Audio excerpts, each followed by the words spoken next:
as little work as possible in this, okay? And say that as in, pretty much, okay? Because the less strokes you do and the more efficient strokes you do, the less double unders you have to do, okay? So it's all about your power on your strokes, your power through your legs on the bike, and the power on the strokes on the skier, okay? So a lot of us, ever see anybody on the skier? Maybe it might be yourself. I know I was one of these people that get onto the rower and like we're pulling like a dog, as they say, and you're pulling so fast and you're going nowhere, basically. Your distance isn't going up and you're wondering why the person beside you looks kind of like they're kind of cruising on the rower and getting the distance done way faster than you, okay?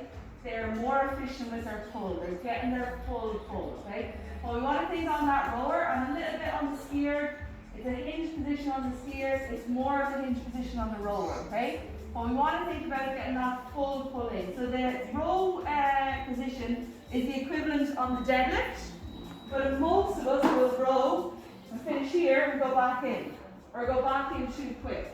I would not let you do that on a deadlift. We don't want to do that on a machine, okay? So we want to stand all the way up, get that pull in, let the arms come back down, and then bend the knees, ready to load the legs as well, okay? And I'm going to do my own, I'm just going to flip it around. So I'm back to you, so come to the side for a second.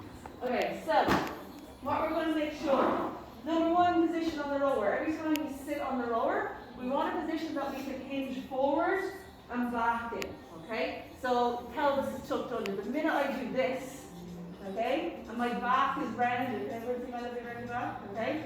I can't physically move forward, okay? But if I do this, now I can hinge forward and back. So even the way you sit on the rower is important. That most of us will sit back like this, okay? Then I'm not getting enough of a reach, okay? So sitting nice and upright. So get the feet, ankles under the knees, and then sit nice and upright. Then we're going to get the feet in.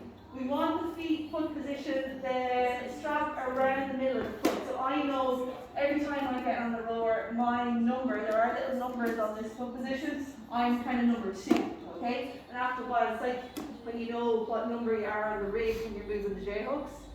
None of us are probably going to get any taller right now, so we're kind of usually at the same number, okay?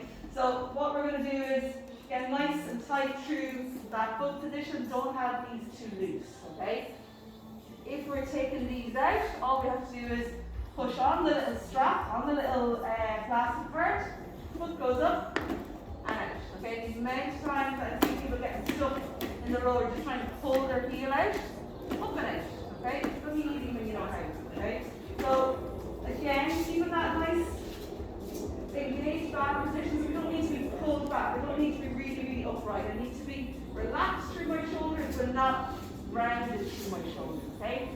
When we're holding on to the handle, okay, we want our hands. We don't want our hands too close together because that's not going to get a bigger pull out. Okay? We're going to be too close together with our shoulder blades. We want a hand position that our pinky finger is nearly off the handle, okay? So when I pull out, I'm getting a little bit of a wider pull and a further pull, okay? So my elbows want to be back here, not there, okay? When I go too close with the handle as well, I tend to break through my wrists, okay? We want to think about a nice straight position from your wrist to your elbow, okay? So hands just wider than, or wider in the middle, just on the outside, and we're going to think about pulling or pushing with the legs, then pulling with the arms.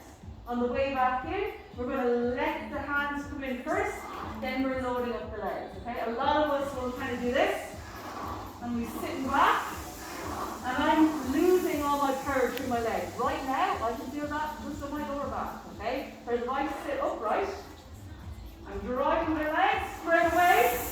You hear the difference on the fan, okay? So my last few pulls when I'm here, okay, this is kind of not to do, so you're maybe don't want hands to go out around the knees and hear that noise breaks my heart, okay? Same noise as when you let a barbell fall on the ground, okay? So what we want to think about here is trying to keep the handle straight, okay? Use the rib cage as that point of contact each time, and then we go back in. So I'm getting a bigger Drive through my legs, pull, back in, pull. See how straight the chain is there. That's what we want to try and achieve. Okay, so that is your